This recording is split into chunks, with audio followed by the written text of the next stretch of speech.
بسم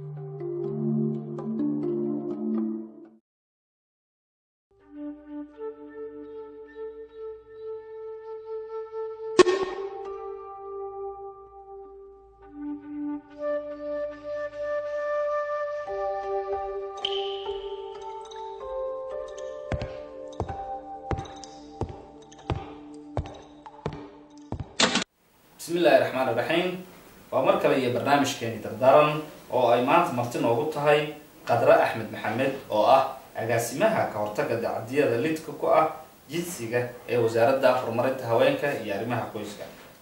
hadda waa kusoo dhaw Qadra barnaamijka iyo dardaaran wixii ummadda Soomaaliyeed aad kula dardaarmayso بسم الله الرحمن الرحيم محمد IT وسارده هذه أنا بقول سلامية برنامج كان بروح لبضن وعاد مانتا سيفي عن وصح حسوساتي وواحد بدن ودبانتوي برشة قيمة هذا كتيرنا عاد كنتي عاد فكر كانتي لغة دردارما أما لغة هرتقو سيد دبانتوي كسبنا بشي لها هذا وحن بدن جريا برنامجك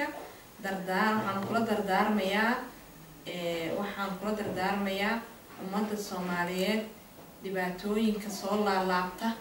ee ka dhanka ah jinsiga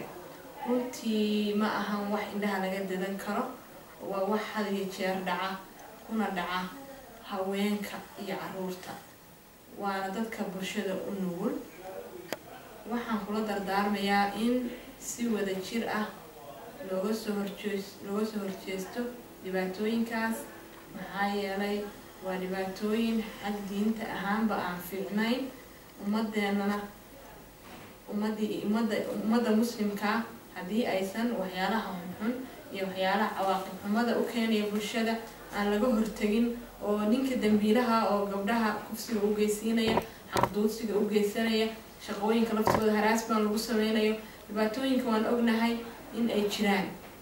مدبدن سومالي وحيا جرتي sidii xukunkii Soomaaliya u burburayba in haweenka iyo caruurtu aad ay u nugulyihiin dhibaatooyinkaas siiba in gabdhaha loo geysanayo dhibaatooyinka kufsiga jirdilka xaqdoodsiga shaqooyinka laftigooda oo dana kale laga leeyahay marka waxaan bulshada Soomaaliyeed ugu dardaarmayaa ha ahaato culimada ha ahaato bulshada qaybaheeda kala duwan in meel looga soo wada jeesto qofkii dambiilaha oo gabar wax u geysta oo ama dhibaato u geysta in lagu qaado xukunka diinta islaamka aanan loo fiirinin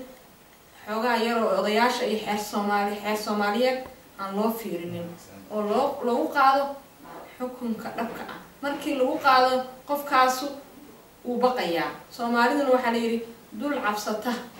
bay leeyihiin kal cabsatay leeyihiin bay leeyihiin baa oo markii qofkan uu maro wiilkii sameeyay falkaan markuu maro xarig 20 sano ama 30 sano kan kale u fiirsanaya laakiin markii xeer Soomaaliyeed loo fiiriyo oo gabadhii la dhaho ninkii baa lagu darayaa waxoogaa lacag la kala qaato oo gabadhi maskaxiyan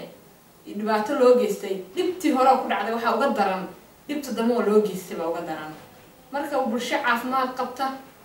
oo wanaagsan waxa lagu heli karaa in qofkii dhibaato geysta شرعي إسلام كله لمريو.